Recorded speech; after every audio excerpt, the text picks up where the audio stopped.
Have you ever wondered how some of the greatest thieves in history pulled off the perfect crime and then vanished without a trace? Not just local police, but even Interpol couldn't find them.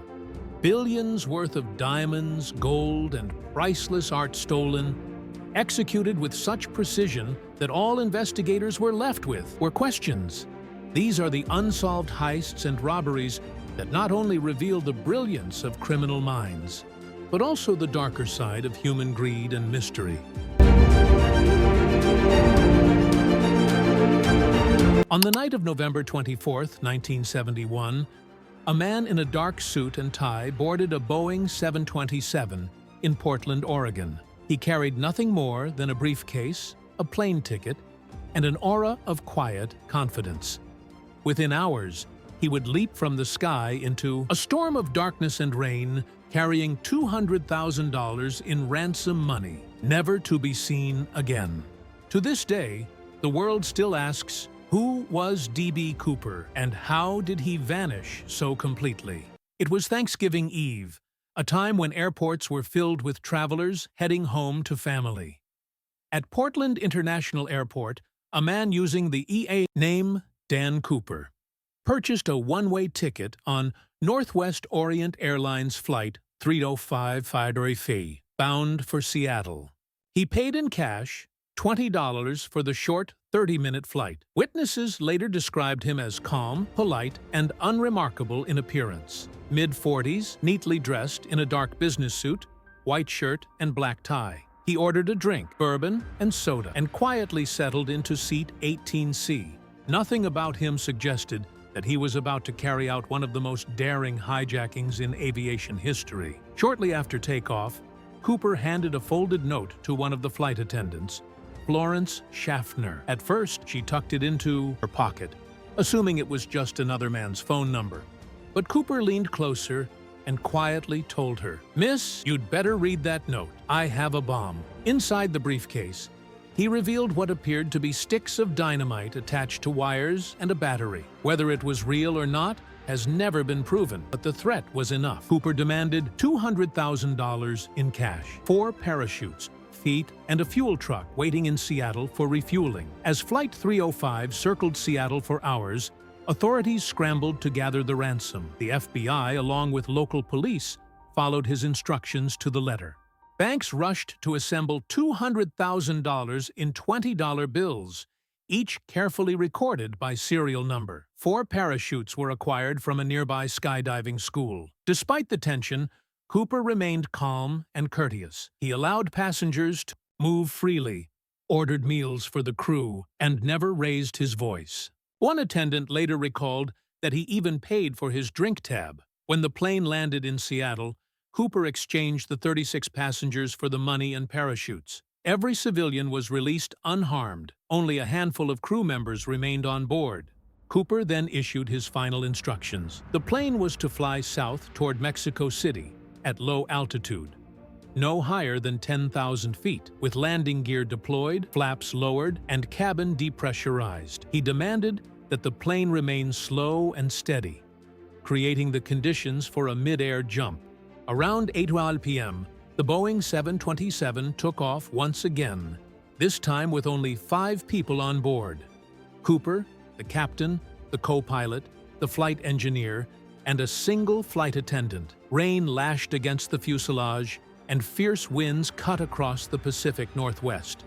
Somewhere over the dense forests of southern Washington, a warning light blinked in the cockpit. The rear air stair of the aircraft had been deployed. The crew felt a sudden shift in air pressure, and the tail of the plane dipped slightly. At approximately 8:13 p.m., Cooper jumped into the night, carrying with him the ransom money, a parachute, and the mystery that would puzzle investigators for decades. When the aircraft landed hours later in Reno, Nevada, Cooper was gone. Only his black tie, clip-on tie clasp, and 2 of the parachutes remained. The FBI launched one of the largest manhunts in American history. Agents scoured the forests, rivers, and mountains of southwestern Washington. Thousands of volunteers, soldiers, and law enforcement officers joined in, yet no trace of Cooper or the money was found.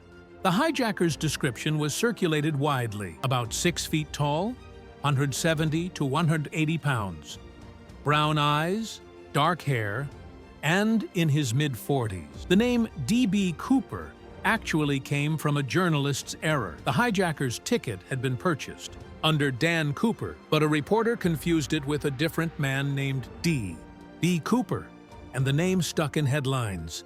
For years, the FBI followed hundreds of leads.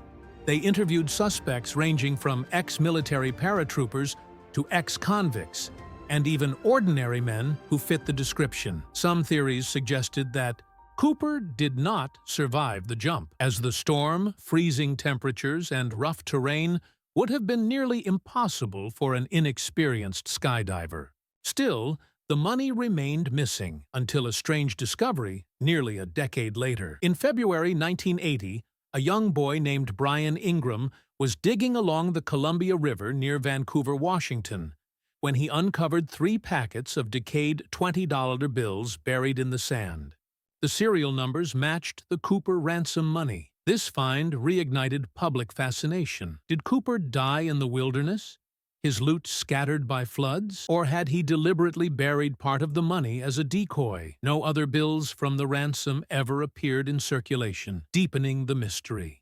Over the years, dozens of suspects have been proposed. Some became almost legendary in their own right. Richard Floyd McCoy, a Vietnam veteran and skilled skydiver, hijacked a plane in a similar fashion in 1972. Though he was later captured, many believed he could have been Cooper himself. The FBI, however, dismissed this, citing clear differences. Kenneth Christiansen, a Northwest Airlines employee, was named in 2003 by a private investigator. He matched some of the physical description and had suspicious financial gains afterward. Still, evidence was circumstantial. Robert Rackstraw, another ex-military pilot and paratrooper, was frequently linked to the case. His personality and background made him a compelling suspect, but nothing conclusive tied him to the hijacking.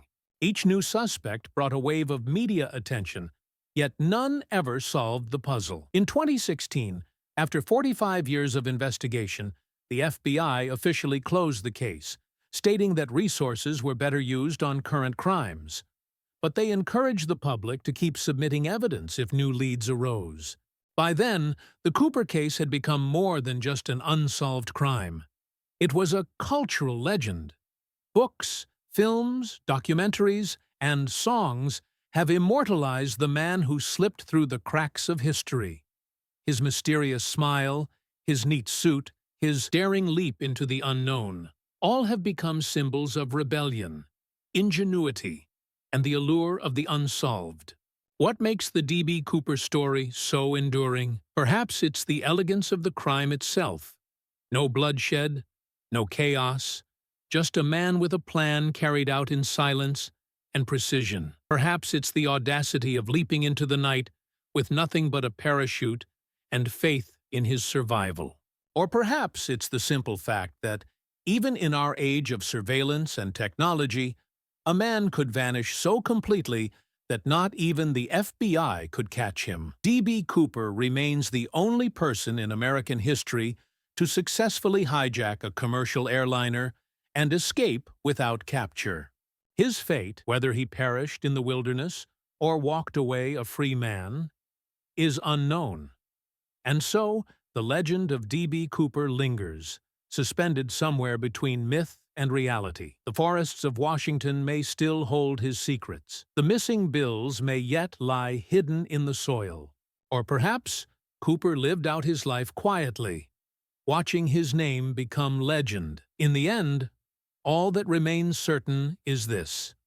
On a stormy night in 1971, a man boarded a plane with a briefcase and an idea, and walked into history as one of the greatest mysteries of the modern age.